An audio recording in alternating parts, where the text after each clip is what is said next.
বন্ধু বান্ধৱীসকল, আমাৰ নতুন বিছনা আমি আজি ফিটিং কৰিলোঁ। ফিটিং কৰোঁতে মানে বহুত টাইম লাগি গ'ল। এইখন ফিটিং কৰি ইয়াতে বস্তু থোৱা হ'ল, কিছুমান কিতাপ পাতি থোৱা হ'ল। এইখন মানে ইয়াততো পূৰা ফুল হৈ গৈছে। আমাৰ কি বুলি কয়, এই গৰম কম্বলবোৰ মানে পূৰা ফুল হৈ গৈছে। এইখনত মানে অলপ খালী আছে, পূৰা খালী আছে, কিতাপ পাতি আছে, থ'ব লাগিব। কিছুমান বস্তু ওজন বস্তু নহয়, ইয়াতে বেছি মানে পাতল বস্তু থোৱাহে। ওজন বস্তুৰ কাৰণে এখন হেভি বনাম বুলি ভাবিছোঁ পিছত, ভাল কাঠৰ। তোমালোকে বনাবা, এইবোৰ মানে ভাল হয়, কম দামত।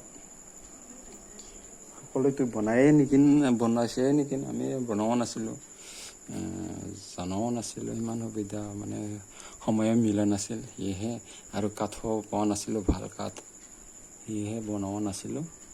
এতিয়া অলপ ভাল লাগিল, মানে বস্তুবোৰ ভিতৰত থ'ব পাৰে।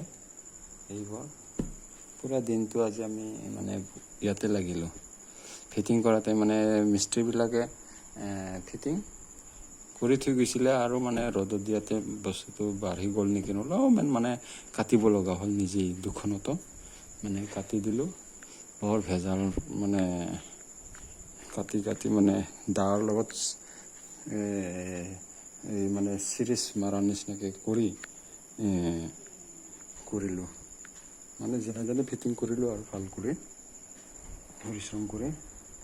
আমি বক্স পালেং ওখকৈ দিছোঁ, এই খুৰাবিলাক ওখকৈ দিছোঁ, যাতে মানে তলৰ ভিতৰতো চাফা কৰিব পাৰোঁ। কিন্তু বজাৰত দেখিছোঁ মানে একদম পাক্কাৰ লগতে লাগি থকা, ভিতৰত কি বস্তু আছে গমেই পোৱা নাযায়।